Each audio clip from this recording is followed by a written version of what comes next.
Nah, agak berbeda dengan sebelumnya, kita akan kemudian mengolah data berbentuk graf. Jadi kalau sebelumnya berbentuk teks ya, nah ini data tidak terstruktur dalam bentuk graf.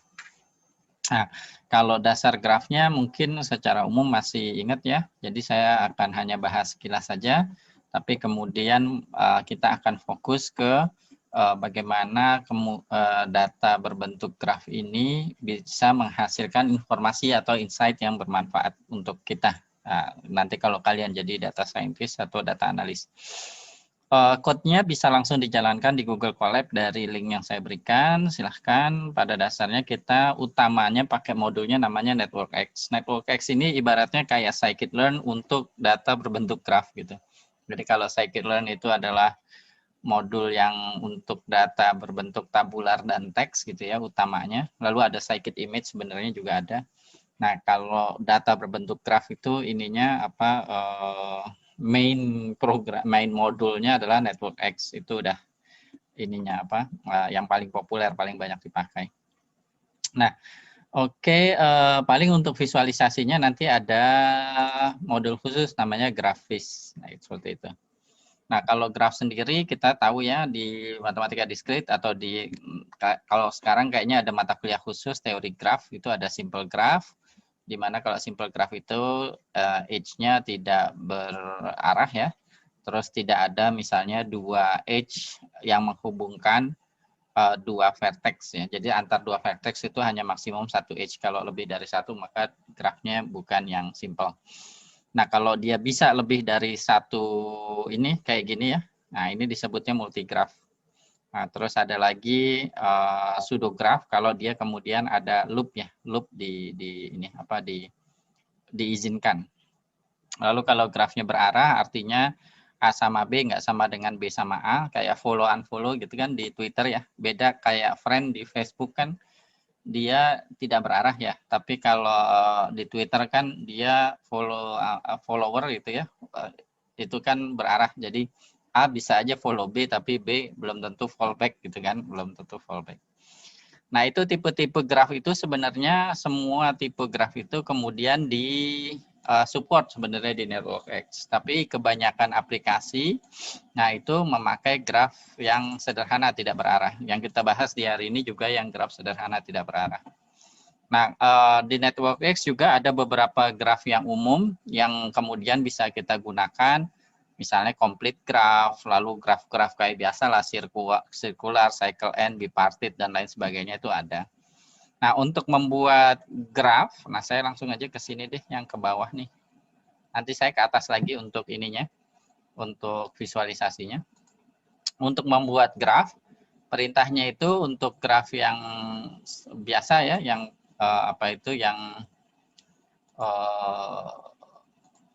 graf sederhana ya, tidak berarah. Nah, itu perintahnya adalah tadi networkx snx ya, jadi nx.graph. Nah, ketika kita lakukan ini, maka dia membentuk suatu struktur data G. G itu networkx class graph, dia objek berbentuk graph. Nah, tentu saja karena di awal kita baru ini ya netapin grafnya, dia kalau kita outputkan g.nodes vertex-vertexnya, lalu g.age, maka hasilnya adalah himpunan kosong. Nah, yang perlu saya ingatkan lagi bahwa graf itu definisinya ya, definisinya kelihatannya sederhana dan sering diremehkan. Tapi ini penting banget.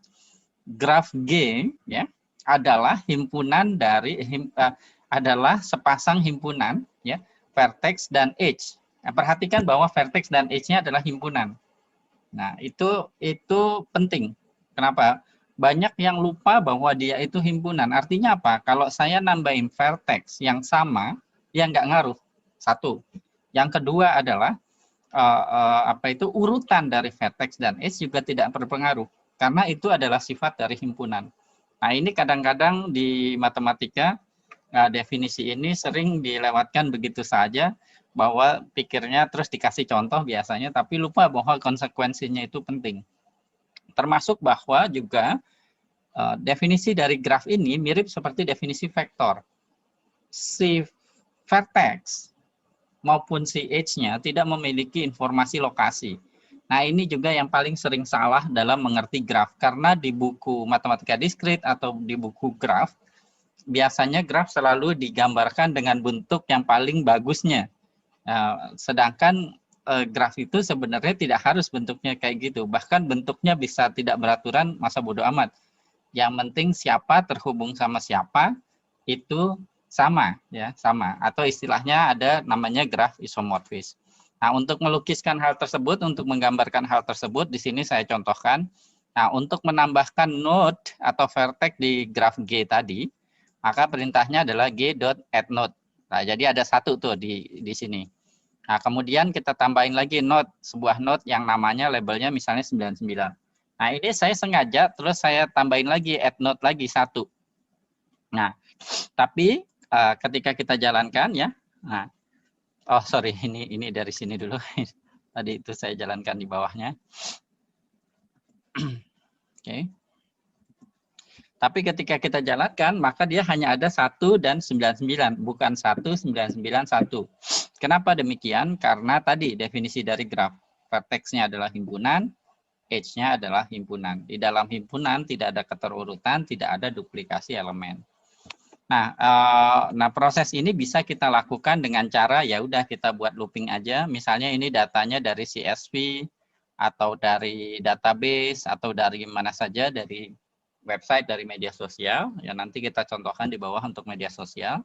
Nah, kemudian perintahnya yang tadi addNode tadi ya bisa kita kemudian looping kalau mau. Jadi V sama dengan ini ya, terus for vertex in V ya, terus g.addNode vertex. Nah, kalau kita lakukan tentu saja kemudian node-node-nya adalah 1 dan 99 dari sel sebelumnya, lalu ditambah ini ya, yang baru. Nah, kita belum nambahin edge. Jadi sampai saat ini kita hanya punya graf yang benar-benar disconnected. Nah, antar vertex tidak ada edge-nya. Untuk menambahkan edge, maka perintahnya adalah, ya karena dia edge, ya edge itu menghubungkan dua vertex, maka kita tinggal bilang aja, nah, kita mau menghubungkan vertex mana sama mana, misalnya 5 sama 8, lalu 8 sama 65, kayak gitu ya. Nah, kita tinggal lakukan seperti itu, g.addEdge, maka kemudian dia terhubung. Nah, yang perlu saya sampaikan lagi adalah, ketika kita membuat edge, kita tidak perlu mendefinisikan dulu node-nya. Saya ulangi sekali lagi, kalimat saya penting. Ketika kita membuat edge, tidak perlu kemudian kita membuat dulu node-nya. Apa maksud saya? Nah, ini contohnya.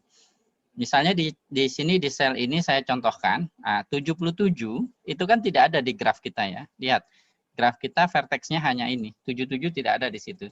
Nah, tapi kalau kita mau menambahkan add edge 77 dan 8, 8 ada di situ ya. Nah, ini. Nah, bisa juga nggak ada, nggak apa-apa. Nah, kalau kita katakan ini, maka dia otomatis nanti menambahkan vertex-nya ya.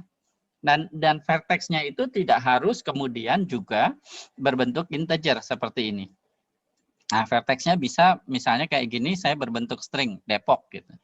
Nah, kita lakukan seperti itu, maka kita sudah mendefinisikan di sini 1, 2, ya, 3 dan 4. Jadi ada 4 vertex. Nah, ini yang menghubungkan antar 4 edge, yang menghubungkan vertex-vertex ini seperti itu.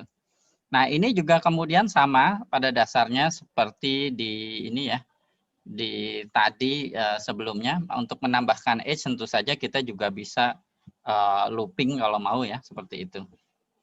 Nah, sehingga misalnya ada E seperti ini ya. Nah, kita bisa kemudian di sini for G ini nggak usah nih, nggak perlu. For sisi in E ya, maka sisi ini adalah bentuknya pasangan terurut, maka g.edge sisi 0 dan sisi 1 seperti itu. Maka kalau kita print out, maka edge yang ada di sini ya, itu bisa kemudian ditambahkan ke graf G-nya seperti itu. Nah, untuk memplot, maka kita perlu suatu cara untuk memetakan si vertex tadi ya dan edge-nya ke kanvas ibaratnya ya. Nah, oleh karena itu perintahnya nanti yang pertama kita tentukan dulu algoritma untuk menentukan koordinat dari si vertexnya. Nah, ini nanti ada macam-macam. Ada spring layout, ada shell, ada random, dan lain sebagainya. Ada cukup banyak yang bisa kita coba-coba. Lokasi dari graf itu tidak penting, sama seperti vektor. Vektor itu lokasinya koordinatnya bisa di mana saja. Nah, begitu pula dengan graf. Graf itu yang terpenting nanti adalah memberikan informasi apa, bukan kemudian dia gambarnya secantik apa. Nah, jadi ini ya yang pertama. Nah, ini mungkin supaya lebih jelas, saya cut aja dulu supaya di sel setelahnya gini. Nah, ini kalau dilakukan maka pos ya, pos itu kalau saya outputkan, dia nilainya hanyalah koordinat-koordinat dari si vertexnya seperti ini. Nah, dia ditetapkan oleh algoritma Spring Layout. Nah, itu nanti pakai algoritma yang lain, nanti bentuknya lain lagi gitu. Bentuknya lain lagi. Tapi siapa terhubung sama siapa akan terus sama terus. Nah, untuk memplotnya, kemudian dia pakai prinsip layers ya.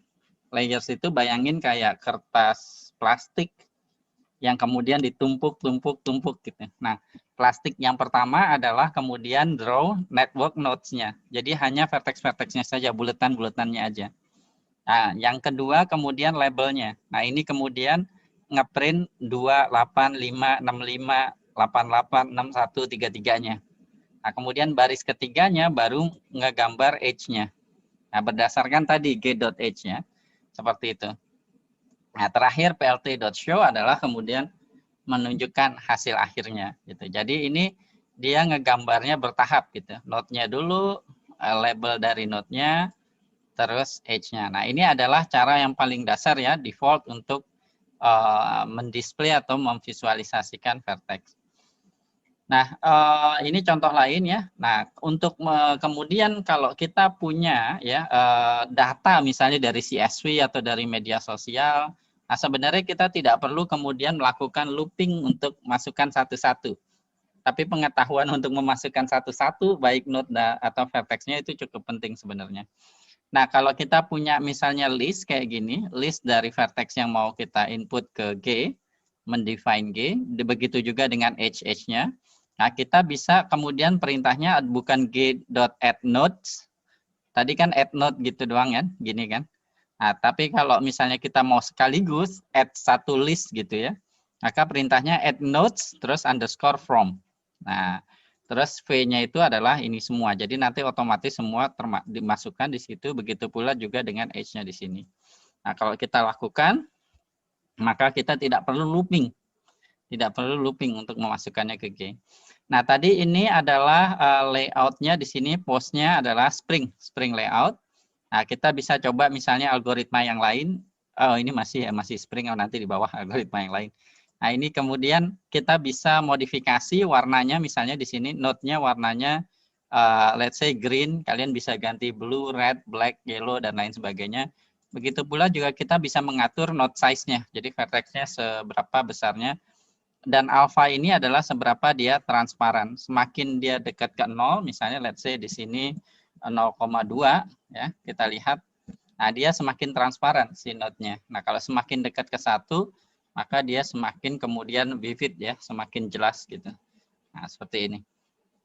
Nah, itu adalah bagaimana gambarnya. Kemudian cara menghapusnya itu juga bisa dilakukan sekaligus lewat list maupun satu-satu. Nah, kalau misalnya mau menghapus sebagian beberapa vertex sekaligus, maka bisa dilakukan seperti ini, g.remove nodes from, lalu vertex-vertex yang ingin kita hapus. Nah, kemudian kalau kita sudah lakukan ini ya, 7, 12, 9, sebelumnya di sini ada 7, 12, dan 9. Nah, kita remove, kita jalankan lagi di sini, maka 7, 12, 9 sudah hilang. Nah, ini biasanya ya filtering data dari graf kita. Nah, begitu pula juga sama ya, kalau nge-remove edge, maka perintahnya kalau tadi di sini remove nodes, di sini kalau remove edge berarti remove edge from. Misalnya di sini nge-remove dari 1 ke 9 ini ya. Nah, kalau kita lakukan itu, di sini dijalankan, maka hubungan 1 sama 9 kemudian sudah hilang. Nah, ini juga contohkan edge-nya di sini, kemudian bisa warnanya kita rubah-rubah lagi juga. Nah, habis itu, nah ini mungkin contoh ini terlalu dasar ya. Nah, kita kan kemudian graf kita tahu ya. Graf itu sebenarnya adalah suatu metode bagi mathematician untuk memodelkan suatu permasalahan di dunia nyata. Nah, misalnya apa ya, rute Transjakarta, rute kereta, jalan tol, dan lain sebagainya itu kemudian bisa dimodelkan dengan graf. Nah, di network X ini kita bisa kemudian melakukan hal tersebut. Nah, di sini contohnya misalnya ada vertex-nya adalah kota-kota seperti Depok, Jakarta, Bogor, Bekasi, Tangerang. Lalu masing-masingnya, masing-masing vertex itu bisa punya variabel. Nah, ini yang penting yang kemudian nanti data scientist perlu pahami. Karena nanti di dunia nyata, vertex-nya itu bisa macam-macam di perusahaan. Nanti di-define oleh perusahaan sebagai apa gitu. Edge-nya juga sama. Misalnya kalian melakukan proses mining. Nah, di mana edge-nya itu adalah kemudian bagian-bagian di dalam perusahaan. Ini contohnya saya berikan. Nah, di sini V-nya misalnya kota-kota, lalu dia punya variabel. Misalnya ini contoh saja, variabelnya V luas, nilainya juga saya ngasal aja. Terus ada H-nya, ya misalnya di sini Depok ke Bogor, Jakarta ke Bekasi, dan lain sebagainya. Dan di sini juga H-nya juga bisa punya variabel. Jadi tidak hanya kemudian vertex-nya yang bisa punya variabel, tapi H-nya juga bisa punya variabel. Misalnya Depok ke Bogor 22,4, nah ini bisa menyatakan apa aja ya. Nah, ini contoh saja misalnya menyatakan jarak, walaupun ini juga ngasal saya angkanya gitu ya, tapi ini sebagai contoh saja. Nah, kemudian ya sudah, kita kayak tadi, kita define dulu graf kosongnya ya. Karena tadi G udah di define something, kita reset lagi ke 0. Nah, ini kalau kalian lihat merah begini, ini karena salah indentingnya. Kalian bisa lakukan ini aja, terus enter gitu. Ya udah kayak tadi ya, kita bisa g.addNode. Nah, kemudian kayak tadi perintahnya ya, ini kita looping, tapi kemudian kita masukkan ininya, variabelnya. Nah, variabelnya di sini dinamakan misalnya luas ya, luas. Nah, terus isinya adalah area, di mana area ini adalah setiap nilai di V luas. V luas adalah ini. Berarti nanti misalnya kalau node-nya Depok, berarti variabel luasnya nilainya 12,3. Kalau vertex-nya Jakarta, maka nanti variabel luasnya nilainya 44,5 dan seterusnya, dan seterusnya. Nah, ini sudah nih di sini kita berarti memasukkan semua vertex-nya, node-nya. Nah, kemudian kita masukkan sisi-sisinya. Nah, kita lakukan hal yang sama, kita looping ya, pakai zip si E ini edge-nya. Nah, kita masukkan sekarang kita tambahkan suatu variabel di setiap edge-nya ya.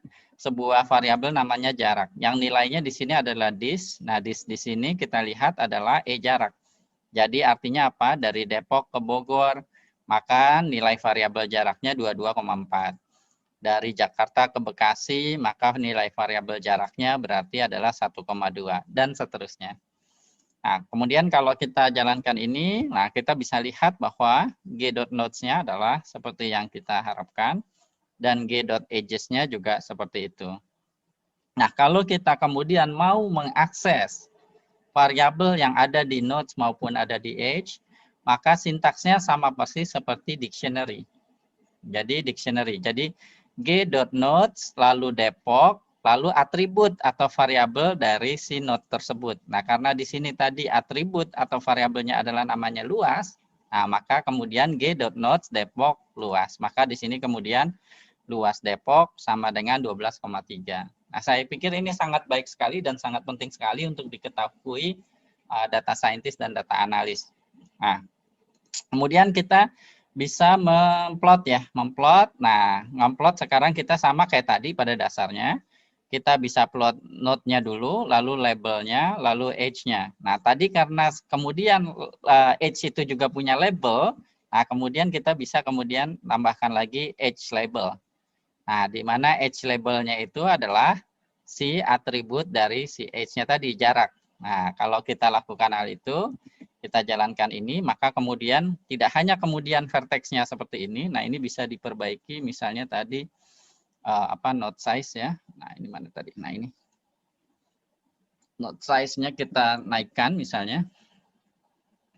Di sini let's say seperti ini, terus kita ganti let's say something bigger. Nah, ini kan jadi lebih bagus ya, Jakarta, Bekasi, Bogor, lalu di sini ada jaraknya seperti itu. Nah, tentu saja nanti kalau ini layoutnya kita rubah, gambarnya berubah, tapi grafnya isomorfis. Artinya siapa akan terhubung dengan siapa, lalu besar atributnya berapa, itu akan tetap sama. Nah, berikutnya kita bahas dasar-dasar ya, dasar-dasar dari teori graf, bagaimana melakukannya di network X dulu sebelum kita kemudian ke social network analisisnya. Di graf kita tahu ada yang namanya degree ya. Nah, degree dari suatu vertex adalah banyaknya edge yang insiden ke vertex tersebut. Jadi contohnya di sini vertex A, maka degree-nya ada 4 karena ada 4 edge yang kemudian terhubung dengan A. Dan seterusnya, makanya misalnya degree dari F adalah, jangan F dan misalnya G. G degree-nya adalah 3 karena ada 3 edge yang menghubungkan yang terhubung dengan G. Dan seterusnya, itu disebutnya degree. Nanti degree di media sosial ini juga jadi centrality analysis. Jadi seberapa banyak orang memfollow atau seberapa banyak orang mention user lain, maka dia semakin sering dimention, dia semakin sentral, semakin penting di network tersebut kayak gitu. Dia populer berarti ya. Nah, untuk mengakses degree dari suatu graf itu perintahnya cuma D sama dengan nx.degree dari grafnya. Nah, kalau D-nya itu kita ini kita print, maka di sini terdapat di sini Depok 2. Nah, kita lihat di sini Depok. Nah, Depok degree-nya 2 karena memang terhubung dengan 2 ini ya, 2 edge. Nah, misalnya Bekasi, kita lihat di sini Bekasi adalah 4. Maka di sini makanya Bekasi 4 dan seterusnya. Itu degree ya. Nah, oke, itu. Nah, kemudian degree tadi ya, degree tadi bisa kita kemudian gunakan untuk membuat graf yang tampilan graf yang lebih baik. Jadi misalnya kita sering lihat ya tampilan social network analysis, ada yang vertexnya gede, ada yang vertexnya kecil. Di mana vertexnya gede berarti dia menandakan, menyatakan bahwa oh dia adalah user yang lebih penting. Nah, penting atau tidak penting itu kan tergantung apa ukuran atau metrik yang kita gunakan. Nah, kalau kita bisa menggunakan diantaranya adalah metrik degree. Nah, kita bisa gunakan variabel tadi, degree dari node-nya. Nah, itu untuk merubah node size-nya tadi. Node size-nya kita ganti. Kalau degree-nya besar, maka node-nya tolong makin besarin. Maka terlihat seperti ini. Maka lebih ini ya, lebih informatif grafnya. Nah, sehingga terlihat bahwa wah ini Bekasi penting karena terhubung dengan banyak kota-kota lainnya seperti itu. Ini contoh saja. Nah, tentu saja kita bisa juga memberikan warna. Nah, warna yang berbeda-beda. Nah, ini nanti kalau di social network analysis kalian bisa menggabungkan antara klasifikasi atau supervised learning dengan social network analysis. Jadi misalnya ada 3 kategori A, B, C, lalu A warnanya merah misalnya, B biru, lalu C misalnya kuning atau hijau kayak gitu. Nah, maka di grafnya nanti terlihat bagaimana ketiga kategori itu tersebar dalam grafnya. Itu bisa dilakukan. Nah, di sini contohnya saya si D itu pakai informasi degree juga ya. Nah, tapi nanti di aslinya D itu bisa nilai dari kategori di data. Nah, kalau di contoh penelitian yang pernah saya lakukan, misalnya saya lagi meneliti tentang media massa, nah, misalnya media dari pemerintah, lalu media swasta, atau media lainnya, media alternatif gitu. Nah, itu kemudian bisa diwarnakan berbeda-beda. Nah, berikutnya lagi di dasar teori graf kita memahami ada yang namanya shortest path ya. Nah, ini kalian sudah pelajari sebelumnya, berarti misalnya shortest path dari 4 ke 1, shortest path dari 4 ke 5 dan seterusnya adalah jarak atau rute terpendek dari suatu vertex ke vertex yang lain. Shortest path ini aplikasinya banyak, termasuk setiap kalian pakai Gojek atau Grab, baik yang food maupun yang online transportation, nah sebenarnya itu pakai shortest path ya. Nah, shortest path sendiri kalau ininya teorinya kalian sudah belajar ya di matematika diskrit, misalnya pakai apa sih Dijkstra gitu ya. Nah, itu mudah-mudahan kalian masih ingat. Nah, di sini kita aplikasinya aja. Nah, kita kemudian bisa dengan mudah mencari shortest path di suatu graf dengan cara misalnya kita tentukan saja kita nx.shortest path pada graf G dari Jakarta ke Bogor. Lalu nanti hasilnya disimpan dalam variabel SP. Nah, kalau kemudian kita print, maka dari Jakarta ke Bogor paling dekat lewat Bekasi, kayak gitu ternyata. Nah, nanti inilah yang dilakukan Gojek sama Grab. Jadi kalau kalian kalian dari mana mau kemana gitu, langsung dikasihkan rutenya. Nah, juga yang dilakukan di Google Map ketika kalian pakai Google Map. Nah, itu kemudian kita juga bisa ini ya, subgraph. Kita memplot subgraph juga bisa. Nah, jadi misalnya di sini shortest path-nya ini. Lalu kan kalau di Google Map kan shortest path-nya itu digambarkan. Oh, ini rutenya gitu ya. Atau kalau di Gojek atau Grab juga gitu ya. Nah, gimana cara melakukan itu? Nah, sangat gampang sekali kalau di Python, di Network X ya sudah. SP ini tadi adalah list dari graph kita, list dari vertex-vertex kita. Nah, dia tentu saja adalah subhimpunan dari semua vertex yang ada tadi di G. Nah, kalau kita ingin bikin subgrafnya tinggal ya sudah H sama dengan G.subgraph, lalu di sini adalah list of vertex. Nah, setelah melakukan itu kita kemudian ya terserah mau diapain. Nah, ini contohnya misalnya di print, maka ada ini apa itu? Subgraph dari semua graf yang tadi Jabodetabek. Nah, kurang lebih itu dasarnya. Nah, sekarang kita coba kemudian mengaplikasikan untuk mengolah data media sosial. Gimana caranya gitu. Nah, oke. Nah, pertama-tama saya ingin jelaskan ini dulu. Dalam membuat graf dari data media sosial itu ada dua cara. Cara yang paling sering kalian lihat di media sosial, di TV dan di koran adalah cara dengan menggunakan mention. Jadi buletan-buletannya, vertex-nya adalah user. Suatu user terhubung dengan user lain kalau dia mention user tersebut. Nah, itu yang paling sering digunakan. Nah, ini cocok digunakan kalau kita mau melakukan penelitian pada suatu interval waktu yang singkat atas suatu tema atau topik. Misalnya, kita ingin tahu pendapat masyarakat tentang kemarin ada isu penembakan FPI misalnya. Wah, kita ingin tahu nih datanya gimana, netizen ngomong kayak gimana. Terbentuk jadi beberapa klaster gitu. Nah, maka kita bisa melakukan hal itu, bikin graf berdasarkan mention. Tapi hati-hati ya, analisa yang dilakukan dengan cara ini hanya bersifat temporal. Jadi kita tidak bisa mengeneralisir ke seluruh waktu, nggak bisa. Nah, dia hanya temporal pada saat itu aja, karena memang media sosial kalau dianalisa dengan cara seperti itu, ya hanya benar pada waktu tersebut saja. Nah, nanti di lain waktu tentu saja dia bisa berubah. Kalau cara kedua adalah kemudian sama, vertex-nya adalah user-user. Nah, kemudian suatu user terhubung dengan user yang lain, kalau dia misalnya memfollow atau friend. Nah, kalau grafnya di-define dengan cara ini, maka kalian boleh mengeneralisir hasil kesimpulannya. Kenapa? Karena biasanya follow itu tidak sesaat, tapi seterusnya. Begitu juga friend. Walaupun kalian suatu saat bisa unfollow atau bisa unfriend, tapi dia tidak kemudian terbatasi oleh suatu interval waktu tertentu yang pasti. Kayak tadi kan topik kan misalnya kalau orang ngomongin kayak kemarin vaksin COVID, mungkin masih relevan sekarang. 3 tahun lagi kita ngomongin tentang vaksin COVID, mungkin udah nggak ngetren saat itu. Nah, seperti itu. Jadi saya perlu menyampaikan itu dulu. Nah, kalau untuk kayak keperluan skripsi atau penelitian kalian masih bisa menggunakan kemudian graf yang dibentuk dari mention, seperti itu. Nah, salah satu hal kemudian yang bisa kita lakukan dari graf yang dibentuk dari media sosial ini adalah centrality analysis. Centrality analysis ini artinya kita menemukan user-user yang terpenting di situ ya.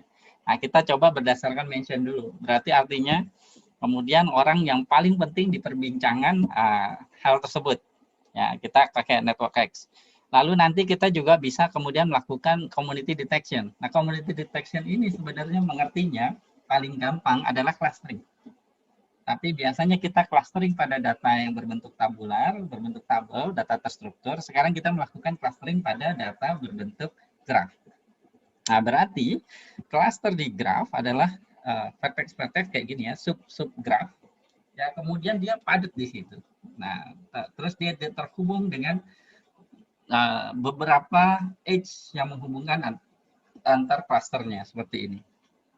Nah, jadi interpretasinya gimana nanti? Ya, interpretasinya adalah misalnya kalau kita grafnya ini adalah perbincangan tadi, misalnya penembakan FPI. Nah, kita ingin tahu bahwa terjadi beberapa perbincangan utama besar di masyarakat. Nah, terus nanti bisa kita teliti lagi masing-masing membicarakan tentang apanya. Misalnya ada yang membicarakan tentang bukti-buktinya kan, antara faktor HAM-nya kan, entah benar apa enggaknya dan lain sebagainya. Bisa juga pro kontra seperti itu.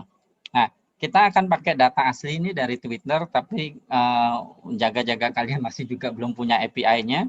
Nah, kemudian saya kasih data contoh di situ, data sna.csv. Tadi di atas sudah di-load dari GitHub saya. Jadi ini harusnya kalau dijalanin dari atas nggak akan error. Nah, ini datanya adalah data tentang expander, Mitsubishi Expander. Nah, ini kita jalankan dulu di sini. Nah, seperti ini, maka datanya bentuknya seperti ini, ya kayak data Twitter biasa ya, kita udah bahas bagaimana caranya mendapatkan data ini. Nah, data ini juga punya reply, retweet, likes, dan seterusnya. Nah, kemudian kita pakai hanya tweetnya saja ya, tweetnya saja. Jadi seperti ini, kita udah belajar juga sebelumnya. Variabel tweet ini nanti berarti hanya berisi tweet-tweetnya saja. Nah, variabel lainnya ini enggak kita gunakan. Nah, kemudian, kita pakai username juga. Nah, username apa jadi vertexnya nanti, jadi node-nya ya. Nah, ini tadi tweetnya, ya, nanti kita lihat mention dari situ, lalu kita pakai username-nya juga sebagai vertex. Nah, ya sudah, berarti ini kita jalankan dulu tadi, oke. Nah, ini kita jalankan lagi juga. Nah, kemudian kita bisa kemudian bikin grafnya ya, grafnya dengan vertexnya username, lalu di sini tweet adalah si ininya, yang age-nya, kalau dia mention maka dia berbentuk age. Maka kemudian kita bisa lihat bentuk grafnya seperti ini. Nah, ini layoutnya spring misalnya. Nah, bisa juga kita rubah misalnya layout dari grafnya misalnya circular seperti ini. Nah, maka grafnya terbentuk seperti ini. Nah, ini berarti ada orang yang dimention banyak nih. Seperti itu pada data ini. Nah, bisa juga ganti misalnya layoutnya random, misalnya kayak gitu, dan seterusnya. Tentu saja random nggak bagus ya. Misalnya tadi sirkular kayaknya lebih bagus di situ. Oke.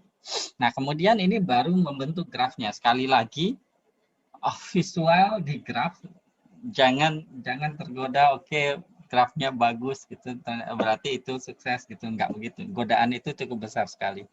Yang bagus tentu saja adalah ya sudah ada kesimpulan apa di situ. Misalnya centrality analysis ya. Kita akan bahas centrality analysis. Nah, ini juga bisa kita dapatkan ada berapa node, lalu ada berapa edge di data kita. Saya ngambilnya cuma dikit kalau nggak salah datanya. Yang pertama kita akan bahas centrality analysis. Nah, sentral atau penting itu kan bisa berdasarkan macam-macam. Nah, ada beberapa algoritma yang akan kita bahas hari ini. Yang pertama adalah centrality by degree. Nah, centrality by degree kita udah bahas tadi ya, artinya dia penting kalau banyak orang mention dia atau dia mention orang lain. Semakin dia sering di-mention atau mention orang lain, maka dia semakin penting. Contohnya kayak gini. Pada graf ini, centrality by degree-nya, maka si yang merah ini jadi terpenting karena dia degree-nya paling banyak. Cuma supaya degree-nya itu, kalau di dunia nyata kan mention bisa sampai jutaan ya. Nah, supaya kemudian angkanya tidak terlalu besar, dia biasanya dinormalisasi dengan cara degree-nya dibagi jumlah vertex min 1. Nah, ini contohnya di sini untuk melakukan centrality by degree. Nah, metodenya tinggal kita pilih aja di sini by degree. Nah, terus kita jalankan, terus bisa kita gambarkan centrality-nya. Nah, by degree berarti di sini user-user ini. Nah, ini YouTube, Mitsubishi, Raju Febrian ya, Gmail itu kemudian punya skornya masing-masing. Nah, terutama ini nih, ada user namanya YouTube. Itu kemudian skornya paling tinggi kalau centrality by degree. Nah, tapi tidak selalu juga kemudian itu yang paling penting adalah orang yang paling sering di-mention kayak gitu. Nah, kemudian bisa juga kita melakukan centrality analysis by closeness. Nah, by closeness ini artinya ya kita lihat dia menghitung jarak dari suatu vertex ke vertex lain, shortest path dari suatu vertex ke vertex yang lain dihitung semua. Dihitung semua, lalu dia rata-ratakan. Misalnya maksudnya gimana? Misalnya gini. 4 hitung jarak ke 1, 4 hitung jarak ke 3, 4 hitung jarak ke 2, shortest path-nya ya. 4 hitung jarak ke 5, 4 hitung jarak ke 6, 4 hitung jarak ke 7, lalu semua jarak itu dirata-ratakan.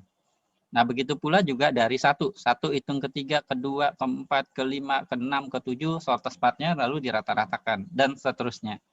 Nah, seseorang dikatakan sentral atau penting menurut algoritma closeness centrality ya, kalau dia kemudian nilai skornya paling rendah. Jadi kenapa? Karena berarti dia paling dekat ke user-user lain. Kalau dia menyebarkan suatu informasi atau berita, maka berita itu akan paling cepat menyebar. Gitu. Jadi ya semoga yang disebar kebaikan bukan hoax.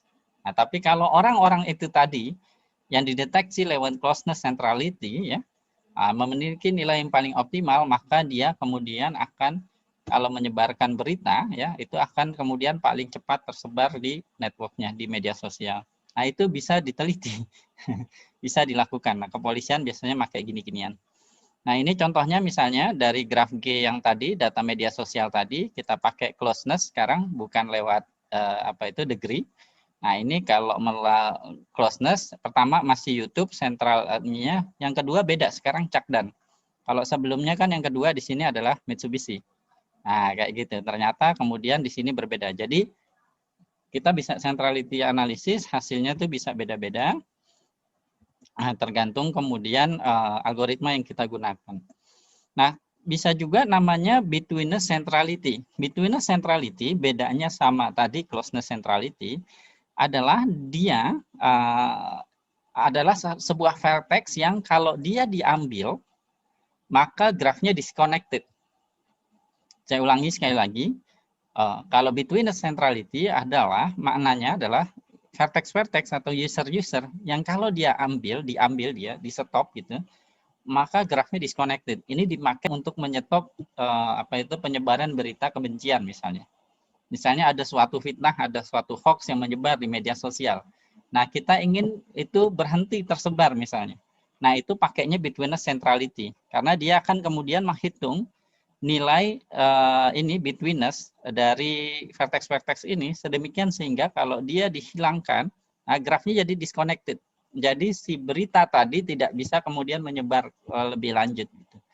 Nah, ini penting termasuk di perusahaan. Jadi misalnya kalau kalian kerja sebagai data scientist di perusahaan, kalian bisa membantu perusahaan tersebut untuk menghentikan berita buruk tentang perusahaannya, misalnya kayak gitu. Misalnya review buruk dan lain sebagainya. Nah, untuk melakukannya di sini ada ya betweenness ya, betweenness. Nah, lalu kalau ininya sih tadi outputnya terserah apa gitu ya. Nah, seperti itu. Nah, ini kemudian hubungan antara betweenness ini kemudian seperti ini. Yang menarik lagi adalah eigenvector centrality ya, eigenvector centrality. Nah, kalau eigenvector centrality ini adalah user-user yang ya oke, dia terhubung dengan banyak user yang lain, atau user-user yang kayak gini nih, yang kuning ini. Nah, bayangkan gini. Ini agak menarik nih, menarik banget. Ini juga saya pakai di penelitian saya di terakhir ini. Nah, ada seorang user yang dia jarang di-mention oleh orang lain, jarang di-retweet, followernya sedikit, tapi dia penting.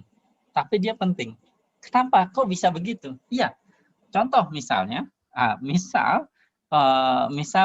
Rani misalnya usernya cuma 2, jarang nge-tweet misalnya. Tapi Jokowi sama Prabowo sama Habib Rizik itu memfollow Rani. Nah, walaupun followernya cuma dikit ya, tapi Rani menjadi kayak kuda hitam gitu. Jadi kayak orang penting yang nggak kelihatan di masyarakat tapi dia sebenarnya penting. Nah, ini bisa dideteksi dengan social network analysis lewat eigenvector centrality. Nah, menariknya kemudian untuk mencari eigenvector centrality ini, user ini, ya pakai eigenvalue dan eigenvector yang kita pelajari di matematika, di aljabar linier, atau di Magnum juga belajar. Nah, itu. Nah, jadi kemudian kita bisa pilih kemudian centrality analisisnya pakai eigen. Nah, kita kemudian nanti akan mendapatkan user-user tadi, yang spesial tadi. Nah, kalau di sini sih tetap si YouTube ya, tapi kalau pada contoh yang lebih besar lagi, nanti kita bisa mendapatkan user-user tadi. Nah, jadi itu sebenarnya masih banyak lagi algoritma yang lain, tapi yang utama adalah ini, centrality analysis ini. centrality analysis juga kemudian bisa digunakan untuk ini ya, merubah visualisasi dari grafnya menjadi lebih baik. Ya misalnya kemudian nilai tingkat kepentingannya jadiin node size-nya gitu kayak gini. Dia misalnya ini centrality by degree ya. Nah, terus dia lebih besar seperti ini kalau dia degree-nya lebih besar, tapi nggak harus by degree ya tadi ya, bisa betweenness, closeness dan lain sebagainya. Nah, ini seperti itu. Nah, ini bisa juga lewat merubah apa itu si warnanya, misalnya kalau tingkat kepentingannya lebih dari suatu nilai, misalnya merah, tengah-tengah misalnya hijau, lalu kecil misalnya biru dan lain sebagainya, itu bisa dilakukan dengan mudah. Nah itu ya, nah kemudian itu centrality analysis, satu apa ya analisa yang bisa kita lakukan dari data berbentuk graf. Bisa juga kita kemudian melakukan clustering kayak gini. Nah clustering sendiri ada dua macam. Kalau di graf di social network analysis. Yang pertama itu partitioning. Partitioning itu kayak kayak divisif clustering kalau di machine learning. Artinya kita punya graf, terus mau kita partisi jadi berapa berdasarkan parameter berapa mau kita partisi jadi berapa. Misalnya kalau K-nya 2, maka kita kemudian ingin membelah menjadi 2 grup gitu. Kalau dibelah jadi 2 grup itu siapa yang akan masuk grup 1, siapa lagi akan masuk grup 2. Nah, ini bisa menggunakan ada banyak algoritma partitioning dan community di graph. Nah, ini contohnya adalah algoritma untuk bagi jadi 2 ya, Kernighan-Lin bisection. Nah, itu ada papernya dikasih di sini, ini udah agak lama sebenarnya papernya. Nah, kemudian graf di atas tadi bisa terbelah jadi 2 kelompok gitu ya. Kayak nah, community ini contohnya di sini ada greedy modularity community. Nah, dia tidak menggunakan parameter K sebagai inputnya untuk yang algoritma ini. Dia kemudian menemukan berapa cluster secara umum yang paling optimal. Nah, di sini contohnya pada data yang graf yang sebelumnya di atas, dia terbentuk jadi tiga kelompok ternyata. Nah, ini bisa kita gunakan untuk misalnya kayak data tadi yang expander dari media sosial, atau misalnya terkait kasus penembakan FPI itu. Nah, ada berapa kelompok perbincangan misalnya di internet. Itu bisa dilakukan. Nah, kemudian menariknya lagi, nah karena ini terbentuk jadi 3 klaster, nah kemudian masing-masingnya bisa kita warnakan yang berbeda gitu. Nah, kayak gini maka di grafnya kemudian ada 3 warna yang berbeda. Nah, ini sama aja sama di atas, cuma diterapkan pada data yang media sosial. That's it.